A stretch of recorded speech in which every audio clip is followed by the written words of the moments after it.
First வந்து president இருக்குல்ல, அந்த ஆர்டிக்கிளை வந்து இப்போ வந்து நம்ம வந்து வேகமாக வந்து பார்க்க போகிறோம். சரியா? பிரசிடென்ட்டுக்கு வந்து என்னென்ன ஆர்டிக்கிள் வருது அப்படிங்கிறத வந்து பார்க்க போகிறோம்.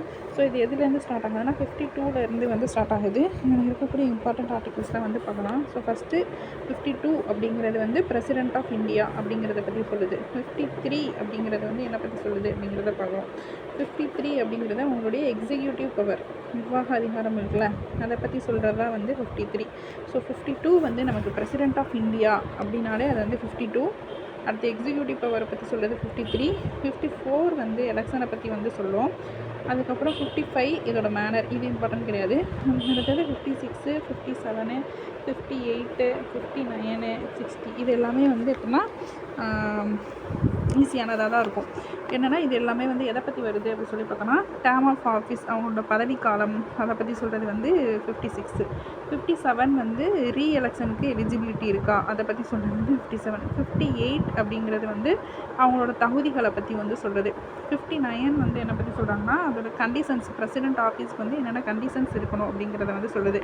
60 வந்து ஓத் பற்றி வந்து சொல்கிறது. சரியா? இப்போ ஃபஸ்ட்டு 52 அப்படிங்கிறது வந்து நம்ம என்ன பார்த்தோன்னா பிரசிடென்ட் ஆஃப் இந்தியா அப்படின்னால 52. 53 அப்படிங்கிறது வந்து என்ன அப்படின்னா வந்து எக்ஸிக்யூட்டிவ் பவர். 54 வந்து எலெக்ஷன். 55 வந்து மேனர்ஸு. அதுக்கடுத்து 56 வந்து என்னன்னு சொல்லி பார்த்தோன்னா டேர்ம் ஆஃப் ஆஃபீஸ் வந்து 56. 57 வந்துட்டு ரீஎலெக்ஷன் பற்றி பார்க்குறோம். அதுக்கடுத்தது வந்து 58 வந்து தகுதிகள்.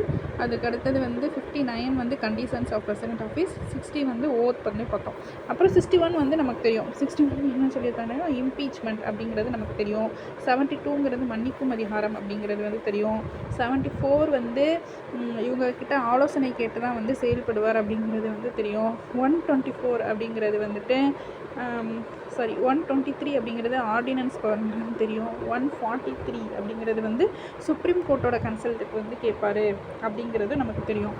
அதுக்கப்புறம் பில்லை பொறுத்த வரைக்கும் 11 அப்படிங்கிறது வந்து அதோட அசன்ட்டு பில்லுக்கு. 112 வந்து பட்ஜெட்டு, இதெல்லாம் நமக்கு தெரியும். யூனியன் பட்ஜெட்னா வந்து 112, இதெல்லாம் வந்து நமக்கு தெரிஞ்சது தான் இல்லையா? ஸோ இப்போ வந்து ஓரளவு தெரிஞ்சதெல்லாம் பார்த்துட்டோம். 61 அப்படிங்கிறது இம்பீச்மெண்ட்டு, 72 மன்னிக்கும் அதிகாரம், 74 அப்படிங்கிறது வந்து அமைச்சரவையின் ஆலோசனை பேரில் தான் செயல்படுறாரு. அதே 123, 143 2 இருக்குது. 143ங்கிறது வந்து சுப்ரீம் கோர்ட்டோட ஆலோசனை வந்து கேட்டுக்கலாம் சில இதில். 123ங்கிறது இவரோட ஆர்டினன்ஸ் ஒரு அவசர சட்டம் இருக்காங்க அது. பில்லை பொறுத்த வரைக்கும் 11ங்கிறது வந்து அசன்ட்டு. அதுக்கப்புறம் 112 வந்து யூனியன் பட்ஜெட்டு. ஸோ இதெல்லாம் வந்து பிரசிடென்ட்டு. இன்னும் கொஞ்சம் இருக்குது, அதை வந்து பார்ப்போம்.